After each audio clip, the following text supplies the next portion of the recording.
መገልገሊት ኣምላኽ እግዚኣብሔር ዝፈትወኪ እግዚኣብሔር ዘፍቅረኪ እግዚኣብሔር ንስኸውን ትፈትውዮ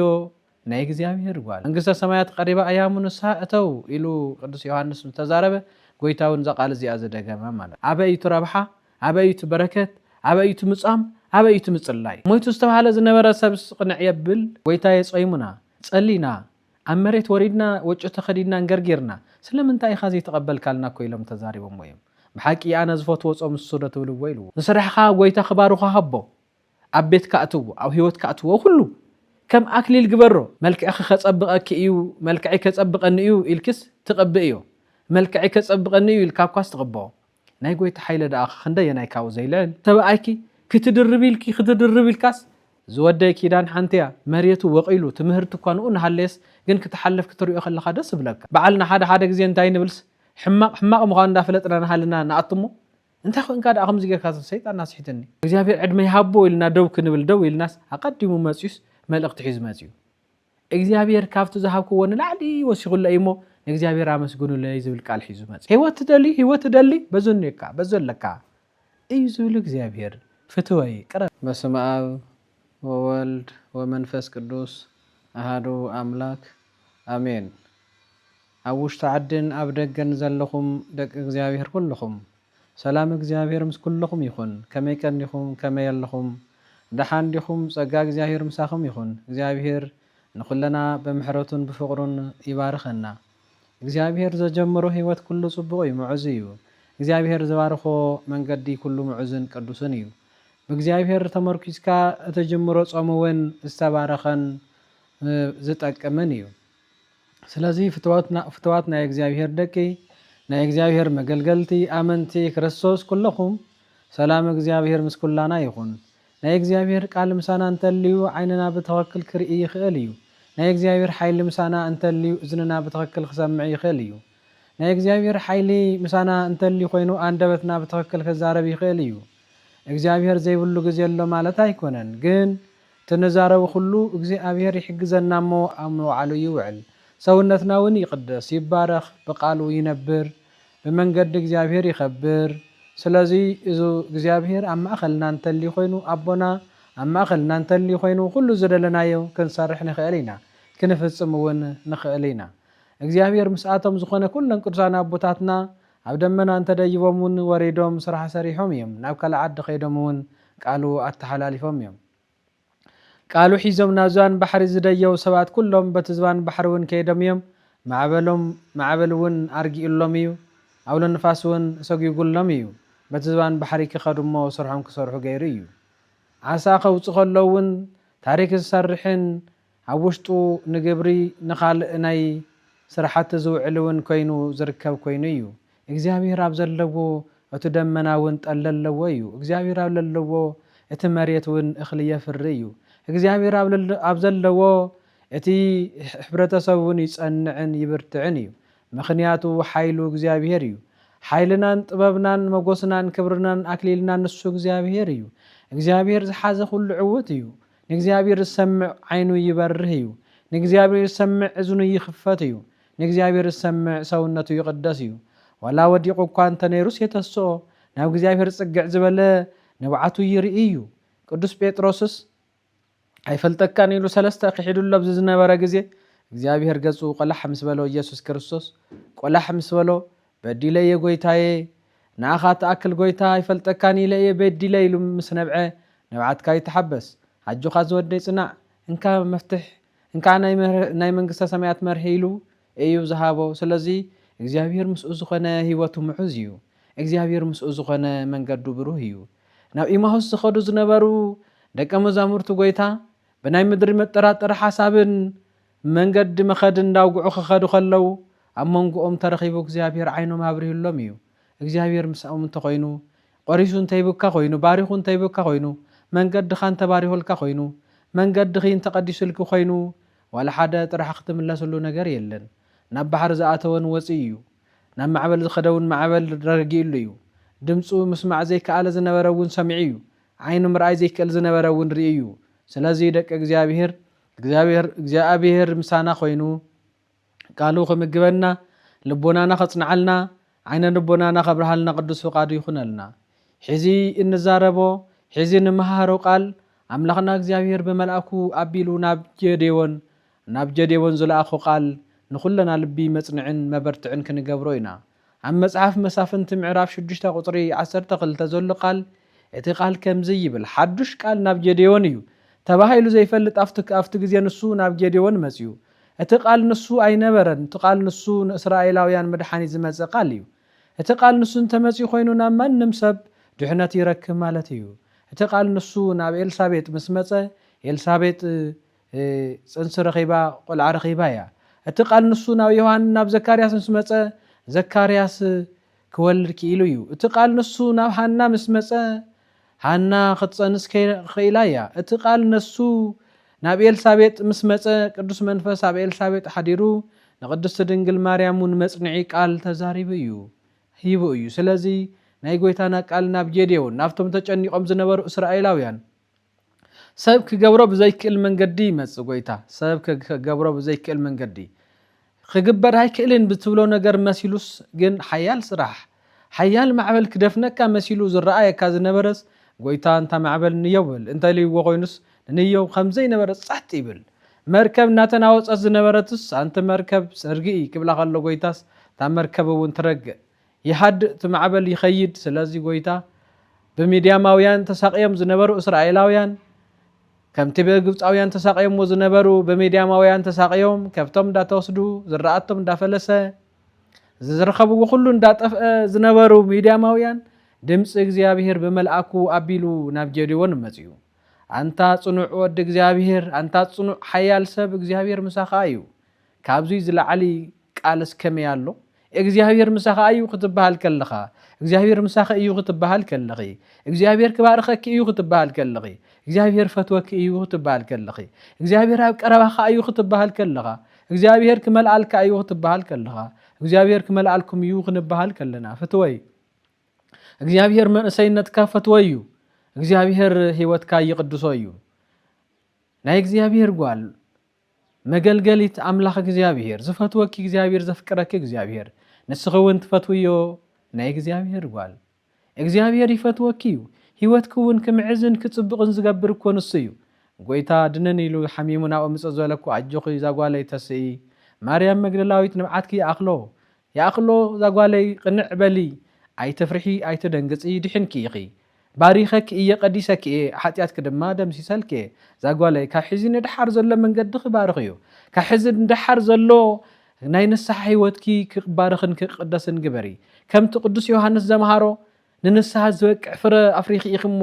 እቲ ፍረኺ ሒዝኪ ንዘለኣለም ከበር እምበር ካብ ሕዚ ንድሓርስ ባሪኸኪ እየ ኢሉ ጎይታ። እቲ ድምፂ ንሱ ንኩሉ ሰብ እዩ። ኣብ ጽቡቕ ዝሰርሕ ዘሎ ሰብ እውን ጽቡቕ ሒዙ ንክኸይድ ማለት እዩ። ኣብ ጽቡቕ ዘየለ ሰብ ናይ እግዚአብሔር ትእዛዝ ገዲፉ ኣብ ካልእ ዘሎ ሰብ እንተኮይኑ እውን ናብ እግዚአብሔር መንገዲ ንኽምለስ እዩ። ንኣኮ እዩ ጎይታ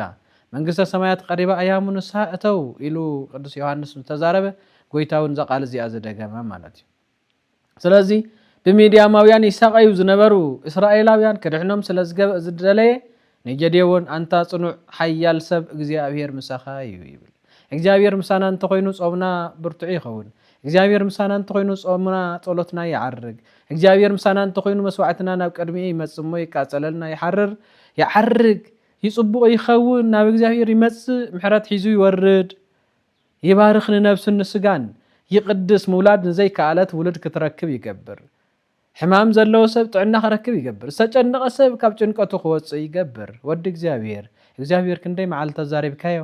ንእግዚአብሔር ኢልካ ክንደይ መዓልቲ ጾይሙኻ ክንደይ መዓልቲ ኢኺ ጾይሙኺ ኣብቲ ውሽጢ ጾምኪ ኣምላኽ ኣሎ ድዩ? እንዳጾምክ እንዳሃለኽስ ካልእ ግብሪ ሰሪሕኺ ዲኺ? እንዳጾምካ እንዳሃለኻ ካልእ ስራሕ ሰሪሕኻ ነይርካ ዲኻ? ሓሲኻ ዲኻ? ናብ ዘይርአ ርኢኻ ዲኻ? ርኢኺ ዲኺ? ናብ ዘይክየድ መንገዲ ኸይድኻ ዲኻ? ኸይድኺ ዲኺ? ዘይስማዕ ቃላት ዘይስማዕ ልሳን ሰሚዕኻ ዲኻ? ሰሚዕኺ ዲኺ? እዞም እዚኦም ትሰምዕ ወይ ትገብር እንተሊኻ ጾምካ ከመይ ክዓርግ ትብሎ? እግዚአብሔር ከመይ ቀበሎ ትብሎ? ትጾም ከመይ ከፍቅሮ ከመይ ክፈትዎ ትብል? ናብ እግዚአብሔር ቅድሚት ኮይንካስ ምስ እግዚአብሔር ጎይታዬ ንስኻ ምሳይ ኢኻ ጎይታዬ ንስኻ ምሳይ ኢኻ ኢልካ ኣዛሪብካዮና ኣለኻ ነብኻ ኣዛሪብክዮና ኣለኺ ነብኽስ ትፈርሐለኺ ዲኺ? ተድንግጸለኺ? እንታይ ዳዊት ኣይሰማዕኽዮ ዲኺ? መኑ ያፈርሃኒ ወመኑ ያደነግጸኒ እግዚአብሔር ምእመና ለህይወትየ من يزفرحني من يخزدنقصني ننفسي እግዚአብሔር حلاويان غواسايان ፈጣሪያን ቀዳሲያን እዩ ይብካዮ ዲኻ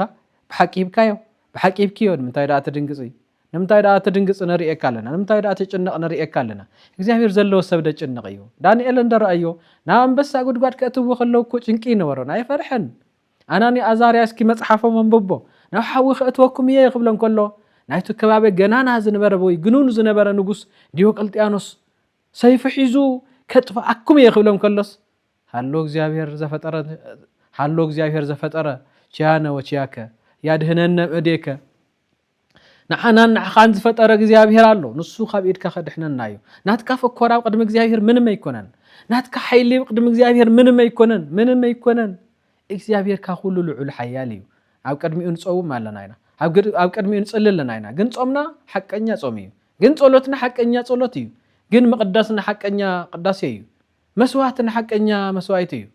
በዚ ንመስዋዕቲ እንደሃብ ኩላ ኢደይ በዚ ንስርቂ ዝጋዓዘላ እንት ኮይነ በዚ ንቃሉና ተዛረብ ኩላ ንጎይታይ በዚ ንኻል ዘረባ ዝዛረበላ እንት ኮይነ በዚ ንኻል ንጎይታይ ቃሉና ሰምዓ ኩላ እዝነይ ንኻል እውን ሰምዓላ እንት ኮይነ በዚ ንጎይታይ ናርአ ኩላ ዓይነይ ንኻል እውን ዘርኤላ እንት ኮይነ አበይቱ ረብሓ አበይቱ በረከት አበይቱ ምጻም አበይቱ ምጽላይ አይትፍራህ አይትደንግጽ ጎይታ ኮን እዩ ደቀ መዛሙርቱ እውን ክኸድ ከሎሲ እይደንግጽክሙ ልብክሙ እመኑ በየ ወእመኑ በእግዚአብሔር ልብኩም አይደንግጽ አይታወኽ አይሸበር ምኽንያቱ አነ ለኹልኩም እየ ዘጽንዕ መንፈስ ቅዱስ ድማ ኸልኸልኩም እየ ከበርታዓኩም እየ ተአምራት ብኢድኩም ክሰርሕ እየ ካብኡ ንላዕሊ እውን ክሰርሑ ኢኹም ትመንገዲ ስለትፈልጥዎ በቲ መንገዲ ክትንቀሳቐሱ ኢኹም 30 ሚእቲ ፍረ ክተፍሪ ኢኹም ንሰባት እውን ከም ዘፍርዩ ትገብሩ ኢኹም ጽኑዓት ክገብረኩም እየ ቃለይ ተሰኪምኩም ነዝሓመመ ተፈውሱ ንዝሞተ ተተስኡ ንዝጠመየ ተዕንግሉ ክገብረኩም እየ ስለዚ አይተደንግጹ አይተረበጹ አፍቲ ስለዝኸድካ አፍቲ ኮፍ ስለዝበልካ ይኮነን አቦታትና ብዘዋን ማዕበል ኣብዘዋን ባሕሪ ኮይኖም ድሒኖም እዮም አቦታትና ባሕሪ ኤርትራ ተኸፊልሎም ሰጊሮም እዮም አቦታትና ደመና ተውይዎም አፍቲ ትኪ ደመና ተጻዒኖም ካብ ቦታ ናብ ቦታ ተንቀሳቒሶም እዮም ምርአይ ዘይክእል ዝነበረ ግንበር እኳ ምልክት ዓይን እኳ ዘይነበረ ምልክት ዓይን ከህልዎ ኮይኑ ድሒኑ እዩ ካብ ውሽጢ መቃብር ኣረ ጎይታና ስንተደልዩ እኮ የውፅእ ሞይቱ ዝተባሃለ ዝነበረ ሰብ ቅንዕ የብል ሕማማት ዝነበሮም ኩሎም ይፈውስ እውን ሒዙ እውን የድሕን ሒዙ እውን ይፈውስ ንቐጻል እውን ከምኡ መንግስቱ እውን የውርስ ኣምላኽና ግን ብኣግባቡ ተረዲእና ይድና ብሓቂ ዲና ንፈትዎ ብሓቂ ዲና ተረዲእና ንጎይታ ጳውሎስ እንታይ ኢሉ ኣብዚ ብህይወት እንዳሃለኹ ናይ ጎይታዬ ብህይወት ተዘየለኹ እውን ናይ ጎይታዬ ጥራሕ እንታይ እዩ ዘድሊ እንታይ ኢልና ኮይንና بقالون بفقادون بمنقدون مقعزن مخادن طرح يدلي أنا النتين إجزابير كما يو فتوي نسخنت كان إجزابير كما يو صوم كا إجزابير أم أخلو على اللودة تبلو صلوت كا أم أخلو إجزابير على اللودة تبلو هيوت كا من قاس كا أم أخلو إجزابير دو على تبلو ويكعس بفلسفة النوع علم يختم رحوز اللخا بفلسفة النوع علم برئيوت علم دي يختم رحوز اللخا يوتكي علم حيزاتك نزل علم كم تنبر كحيزاتك كم تنبر حيزاتنا كم تنبر ديو تخرج زلخة زبلع ويز ستة سلازرخوكس بتمنقد نسو غبرت عيه خيدي الكاريخات أني أخذ خيد زلخة أيكونان إجزابير زي بالهيوت واقعي بلون ترجم يقولون بزح جنزب كبل كخليو بزح نواي كبل كخليو أبزح بوتا مربت جزا خالوتات ماكيناتات أوروبلان تجزء تخليغي أستفلا لي حجرات أو استعدم أو خالم كل خون لنا يخليو كن تدحر موت مس إجزابير نبرلو برتو حيلي نسرح دولنا مس قويتنا خوينا صقو زبز حالنا هيوتنا قليتنا دون خدولنا بحق دون فتولنا قويتاكو إسرائيلاويان حاتيتهم ونيرميم قويتا يصيمنا صلينا أمريت وريدنا وجه تخدينا نغرغرنا سلام انت اي خازي تقبل كالنا كويلم تزاريبهم ويم بحقي انا زفوت وصم السوره تولو ويلوم ويتا زفوت وصم فقر زلو ويو ويتا زلو وصم يقرب حالنا زلو ويو ويتا زفوت وصم نصحنا زلو ويو ويتا زلو وصم كاو زموت زرحقيو ويتا زلو وصم كاو سخران زرحقيو ويتا زلو وصم كاو تونيت زرحقيو ويتا زلو صلوت بقنعنا انت غاتن زلويو سرحخ خبار خلكا دخو نغركا سرح خبار خلك دخو نغركي نسرح خي خبارو خو نغويتا هابيو نسرح خا غويتا خبارو خا هبو ابيت كاتو او هيوت كاتو كله كم اكليل غبرو ሓደ ነገር ናይ ምድሪ ነገር ኳስ መልክዕኺ ከጸብቐኪ እዩ መልክዕይ ከጸብቐኒ እዩ ኢልክስ ትቐብእ እዩ መልክዕይ ከጸብቐኒ እዩ ኢልካ ኳስ ትቕብኦ ናይ ጎይታ ሓይለ ደኣ ክንደየ ናይ ካብኡ ዘይልዕል ከመይ ገይሩ ድዩ ቀሪጹካ ቀሪጹኒ ከመይ ገይሩ ድዩ ካብዘይ ምንባር ናብ ምንባር ኣምጽይኒ ልበይ ንእግዚአብሔር ትግዛኣሉ ድያ ብኩሉ ልቢ ፍቕሪ ኣምላኽ እግዚአብሔር ክበሃል ከሎስ ልብኻ ይንቀሳቐስ ዶ ይስምዖ ዶ ይስምዓካ ድዩ ይስምዓካ እንተ ኮይኑ ይስምዓክ እንተ ኮይኑ እዩ ጎይታ ኣብ ቀድምኺ ዝሙት ክሰርሒ ኢልካ ትኸዲ ተልክስ እዛ ጓለይ ናብ ኣኸይ ትኸዲ ጸልማት እያ እዛ ጓለይ እናበለ ድምፁ ይስምዓካ ደሎ ናይ ጎይታ ይስምዓካ ድዩ ኣብ ርእሲ ሰበይትኻ ወይ ኣብ ርእሲ ሰብኣይኪ ክትድርብ ኢልካስ ዝወደይ ኪዳን ሓንቲ እያ ጾም ክትጾውም ኢኻ ክትጽልይ ኢኻ ኣብ ቀድመይ ድማ ብጸሎት ደው ክትብል ኢኻ ንምንታይ ከምኡ ትገብር ዝብል ድምፁ ይስምዓካ ዶ ከምቲ ዮሴፍ ኣብ ቀድሚ ጎይታይ ምንም ኣይሰርሕን ሰረፈ ይትረፈኒ ዋላ ተኣሰር ዋላ ኣሰደድ ዝበለ ከምኡ ዶ ይስምዓካ ከምኡ ይስምዓክ እንተሉ ጾምካ ዓርግሎ ምሕረት ሒዙ ይመጽእ ኣሎ በተለይ ብልቢ ኮይንኪ ነብዓትና ነብዓኺ ትጽልይ ጸሎት ነብዓትና ነብዓኻ ትጽልይ ጸሎት ተንበርኪካ ኢድካ ዘርጊሕካ ትብሎ ቃላት እኮ ዋላ ተዘይተሰምዐስ ዘርኢካ ሰብ ቃል ዋዕልስ ልቡ ይሕጎስ ሓደ መንእሰይ ወደይ ኣብ ቤተ ክርስቲያን ኮይኑ ንኣምላኹ እናጸለየ ትንብርክኽ ኢሉ ኢዱ ዘርጊሑ ክርኢ ከለኹ ብጣዕሚ ሕጎስ ምክንያቱ እንታይ እዩ እዚ ወደይ ሓገዝ እግዚኣብሔር ይደሊ ኣሎ እዚ ወደይ ጎይታ ኢሉ ናብ ጎይትኡ ተንበርኪኹ ኣሎ ርክቡ ምስ ኣምላኹ ገይሩ ኣሎ እዛ ጓለይ ነጸላ ኣኽድንድን ኢላ ኣብ ቤተ ክርስቲያን ኮይና እንዳቀደሰት ትባረኽ ከላ ድንን ኢላ ንኣምላኻ ኢድና ነስአት ክሪኣ ከለኹ ደስ ብለኒ እዛ ዓባይ ኣዶ ኣብ ቤተ ክርስቲያና ኮይና ታትድግፈላ መርኩስ ሒዝ ዘቢላ ኣብ ቤተ ክርስቲያን ኮይና መሓረኒ ጎይታዬ ብኣቢሰ እየ እሞ መሓረኒ ይቕርበለለይ ጎይታዬ ምሕረት ካብ ዝሓለይ ክትብል ከላ ደስ ትብለኒ እግዚኣብሔር ናጎውንያ ድሕሪኡ ስለትሪኣ ኢኻ እግዚኣብሔር ናባረኻ ድሕሪኡ ስለትሪኣ ኢኻ እቲ መንእሰይ ወድኻ እግዚኣብሔር ምሕረት ናሃቦ ስለትሪኡ ኢኻ ከምቲ ሰናይ ዘርኢኡ ሰብስ መሬቱ ወቂሉ ትምህርቲ እኳ ንኡ ንሃለየስ ግን ክትሓለፍ ክትሪኦ ከለኻ ደስ ብለካ ናትካ ግን እኳ ይኮነን ትምህርቲ ናቱ እዩ ናቱ ዘፍረየ ነገር ግን ብናቱ ኣሰራርሓን በቲ እኽሊ ምፍራይን በቲ እግዚኣብሔር ዘውቀሉ እኽልን ደስ ይብለካ ጽቡቕ ነገር እንተደሊ ተኮይንካ ጽቡቕ ነገር ይደስ ይብለካ ጽቡቕ ነገር ዝደሊ ሰብ እናተባኣሰ ክርኢ ይደልን ጽቡቕ ነገር ዝፈቱ ሰብ እንዳወደቀ እናሞተ ንሓመመ ክርኢ ኣይደልን እንታይ ደኣ ክርኢ ይደሊ እንዳበልዐ እኽሊ ማይ ናሰተየ ናተሓጎሰ ናጾመ ናጸለየ ናተፋቀረ ሕብረት ኮይኑ ሓደ ኮይኑ ካብ ስደት ተመሊሱ ናብ ስደት ዘይከደሉ እዩ ደስ ዝብሎ ስለዚ ጎይታ ኣምላኽ እግዚኣብሔር ምእንታን ሓይሉ ጽንዑ ኣባና ክሓድር ኣንተ ሓያል ጽኑዕ ሰብ ዝብል ቃል ኣባና ምእንታን ክኸውን ጾምናን ጸሎትናን ንዑ ዝፈልጥን ናኡ ዝቐርብን ክኸውን ይግብኦ ሎማ ሓንቲ ጸለይቲ ነይርና ጽባሕ ካልኦት ኮይንና ንሓድር ከለና ንሽነፈለና ማለት እዩ ኣይተሸነፍ ዝወደይ ሓይሊኻ እግዚአብሔር እዩ ሓይለይ እግዚአብሔር እዩ ኢልና ኢና ክንወፍር ዘለና ንጌዴዎን እኮ ሓያል ሓይሊ ሂብዎ ነይሩ እግዚአብሔር በዓልና ነውርዶን በዓልና ነጥፎን እንተዘይ ኮይኑ እግዚአብሔር ኩሉ ነገር ይህበና እዩ ደቀየ እግዚአብሔር ብሓቂ በዓልና ሓደ ግዜ እንታይ ንብልስ ሕማቕ ምዃኑ እንዳፈለጥና ንሃልና ንኣትሞ እንታይ ኮንካ ዳ ከምዚ ጌርካ ሰይጣን ናስሒትኒ ተጋጌ ደካማ ኮይነ እሞ ንድኽመትካ እንደብርትዕ እግዚአብሔር ገበሮ ንህይወትካ እንደ ኣክሊል ንህይወትካ እንደ ኣክሊል እግዚአብሔር ገበርዮ ጓለየ እስኪ ናብ እግዚአብሔር ቀረብ እሞ እዚ ጎዲል እንበልኒ በልኒ እስኪ መጀመርያ ብምሉእነት ናብ እግዚአብሔር ቀረብ ወደየ ንቅረብ እሞ ካብኡ እንተ ጎዲልና ኮይኑስ ጎዲልና ኢልና እስከንዘራረብ ብሓቂ ብለኩም ብፍጹም እምነት ናብ እግዚአብሔር ዝቀረበ ዝጎደሎ ርአ ይፈልጥን ሰሚዖም እውን ይፈልጥን ኣብዛ ዘላ ዘመና ናብ እግዚአብሔር ቀሪቡ ውላድ ሲኢኑ ዘይወለደ ዝተመለሰ የለን በፊት ለፊት ዓይን ብዓይን እንሪኦ ብዙሕ ነገራት ኣሎ ናብ እግዚአብሔር ቀሪቡስ ዘረኸበ እምበር ዘርሓቀ ርኢና ይንፈልጥን ኣብ ቀረባና ሓደ ኣቦ ሓደ ንቤተ ክርስቲያን ጽቡቕ ዝኾነ ውህብቶ ሂቡ ዳሕራ ያቅዲሙ እንታይ ዲሉ ንሕና ኣብ ቤተ ክርስቲያን እግዚአብሔር ዕድመ ይሃቦ ኢልና ደው ክንብል ደው ኢልናስ ኣቀዲሙ መጽዩስ መልእኽቲ ሒዙ መጽዩ እግዚአብሔር ካብቲ ዝሃብክዎ ንላዕሊ ወሲኹለ እሞ ንእግዚአብሔር ኣመስግኑለይ ዝብል ቃል ሒዙ መጽዩ ምኽንያቱ እግዚአብሔር እንተ ሂብካዮ እንተ ዘርጊሕካሉ ኮይንካ ኢድካ ጥርሓ ይምለሳን እዩ ሰውነትካ እንተ ቀዲስካሉ ኮይንካ ከይቀደሰልካ ይምለስን እዩ ዳጾንካ በቲ እንደገና ናይ ዓለም ወረ ናይ ዓለም ድምጽና ሰማዕካ ትሽበር ትድንግጽ እንተ ኮይንካ ንመንኦም ኢኻ ከምቲ ሓደ ሰብኣይ ካብ ገደል ጸዲፉስ ቆጽል ሒዙ ተንጠልጢሉ ጎይታይ መሐረኒ ጎይታይ መሐረኒ ጎይታይ መሐረኒ ጎይታይ መሐረኒ እንዳበለ ጎይታ ድማ መልአኽ ልኢኹ በል ስደዶ ከምሕረካ ኣይ ኸድሕነካ ኣይ ስደዶ ክብሎ ከሎ ኣይኮነን ተጠራጢሩ ስኢልካ ምስ ቆፅለይ ንሃለኹ ኣድሕነኒ ቆፅል ሒዘ እንዳሃለኹ ዋ እመን እምበር ድምፂ ናይ ጎይታ እናሰምዕኻ ንሃለኻ እመን እምበር ወደይ እመን እባ ብሓቂ ዶ ቅርብ ኢልካ ናብ እግዚኣብሔርስ ኩሉ ነገርካ ንግርብ ኢልካስ ከም ዝፍፅመልካ ከተኣምን ዲኻ ተኣምን ዲኻ ከም ዝፍፅመልኪ ተኣምን ዲኻስ ዋላ ንፅባሕ እውን ሓዲርክዮ ገና ተሓሳብክስ ቆሪፅክዮ ዲኽ ትኸዲ ወይስ ፍፅመ ብልኪ እዚኣ እግዚኣብሔር ክገብረለይ ጎይታዬ እዚኣ ግበረለይ እዚኣ ስርሐለይ እንካ ኢልካ ዲኻ ትኸዲ ኢልክዮ ዲኽ ትኸዲ እንካ ሂበካ ኣለኹ ፅባሕ ግን ክቕበለካ እየ ደኢልክዮ ትኸዲ ብምሉእ እምነት ውሽጢ ኸስ ከመርምር እዩ ንውሽጢ ከመይ ይብል ኣሎ ትዝብሎ ዘለኹ ቃል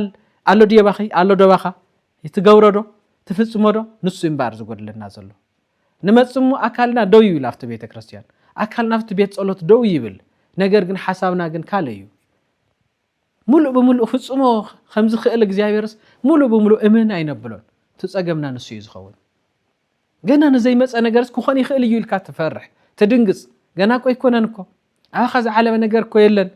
ብወረን ብያዕያሕታን ክኾን ይኽእል እዩ ግን ቀዲምካ ትልዕልዩ ዝኾነ እግዚኣብሔር ትፈልጦ ንሃለኻ ብዙሓት ስራሕትታት እናሰርሐ እናንበብካዮ ንሃለኻ ብዓይንኻስ ኣብ ውሽጥኻ ግን ዘይተፃሓፈ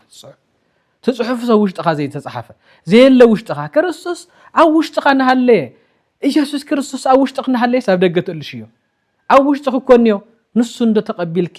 ንሱ እንዶ ዝዛሃበክ ጸጋ ኣብዚሕክ እንዶ ኣትረፍርፍ እዩ ነገር እዩ እንዶ ኣብ ውሽጥና ኩሎ ቤተ መቅደሱ እንዲና ቤተ መቅደሱ እናፈረስናሎ ናርስሕናሎ እምበር ንሱስ ካብኡ ዝለዓለ ጸጋ እዩ ዝህብ ባዕሉ ንኣለሽ እኮ እዩ ጳውሎስ ዝረኸቦ ደማስቆ ናብ ካልእ መንገዲ እናኸደ ተመለስ ዝወደይ ናብ ህይወት በዚኡ መንገዱ ትትኸዶ ዘለኻ ናብ ሞት እዩ ናብ ድሕነት ኣይኮነን ኣክሊል ትደሊ ኣብዙ ነካ ኣክሊል ትደሊ ዛጓሊ በዙ ነኪ ህይወት ትደሊ ህይወት ትደሊ በዙ ነካ በዙ ለካ እዩ ዝብሉ እግዚኣብሔር ፍትወይ ቅረብ ጥራሕ ቅረብ ብእምነት በፍጹም እምነት መሪር ዝኾነ ቆፅሊ ጥዑም ይገብረልካ ውሑዳት ዝነበረ ሕብስታት ኣብዙሕ ይብለልካ ዝሓመመ ሰውነትና ይፍውሰልና ኣምላኽ እግዚኣብሔር ሓይለይ እዩ ሞጎሰይ እዩ ጥበበ እዩ ህይወተይ እዩ ማዓደ እዩ ጎይታይ ብርሃነይ እዩ ጎይታይ መንገደ እዩ እፈትዎ እዩ ብሓቂ ብለኩም ብጣዕሚ እየ ዝፈትዎ ንምንታይ ካባየይ ንላዕሊ ብዕፅፊ ብዕፅፊ ስለ ዝፈትወኒ ከመይ ፍቕሪ መስለኩም ንዕንዶ ጣዕምዎ ፍትዋተይ ንዕንዶ ቀመስዎ እንዶ ንጎይታ ተረዲእኩም ዲ ጎይታ ምን ምዃኑ ኣነ ብዙሕ ግዜ ክትርድኡለይ ዝደሊ ዘለኹ እንታይ እያ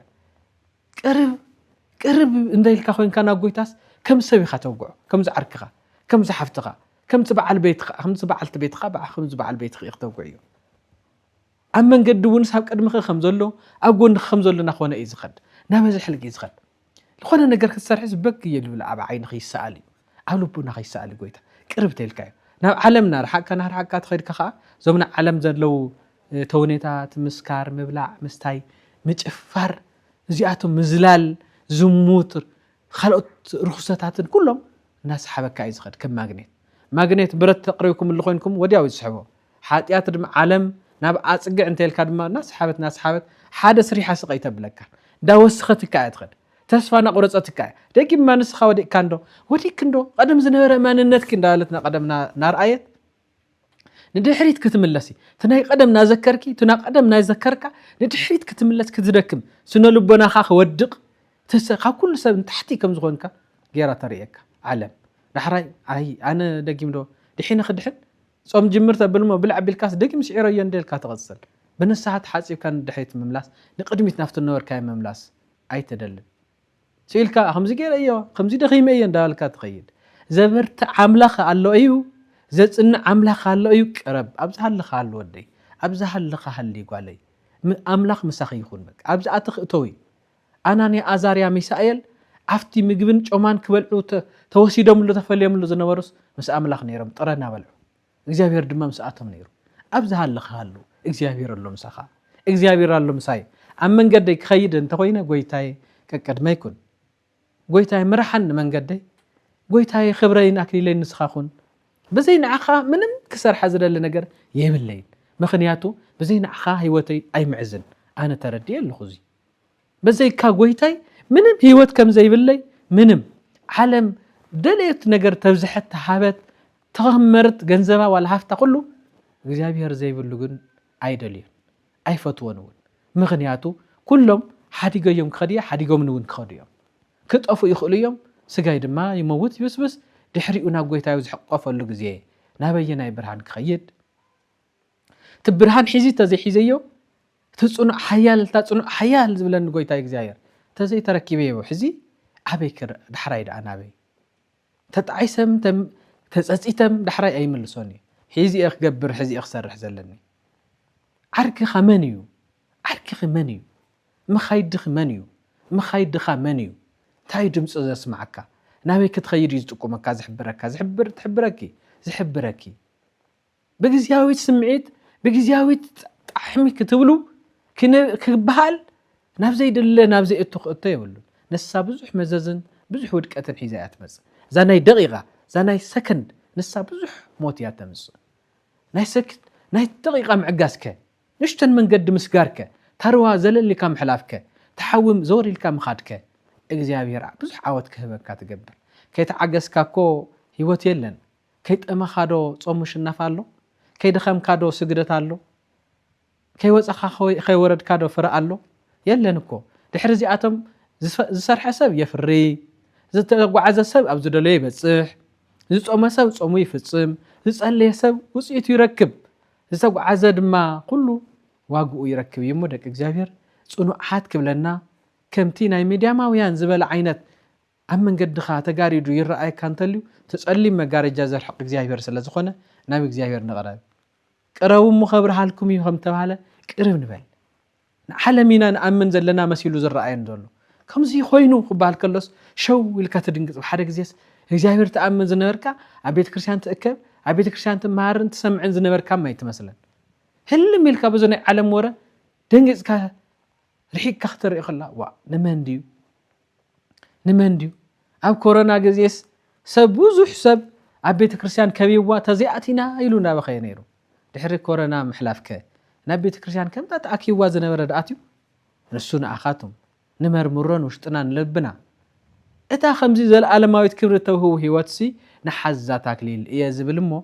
ኣንታ ጽኑዕ ሓያል ወዲ እግዚአብሔር ኣንተ ጽንዕቲ ሓያል ጓል እግዚአብሔር ምሳኺ እዩ እግዚአብሔር ምሳኹም እዩ እግዚአብሔር ምሳና እዩ እሞ ኣይን ደንግጽ ኣይን ሸበር ትኽክለኛ ጾምን ፍቕርን ንሓዝሞ ኣምላኽ ምሳና ይክባርኸና እዩ ስብሃት ለእግዚአብሔር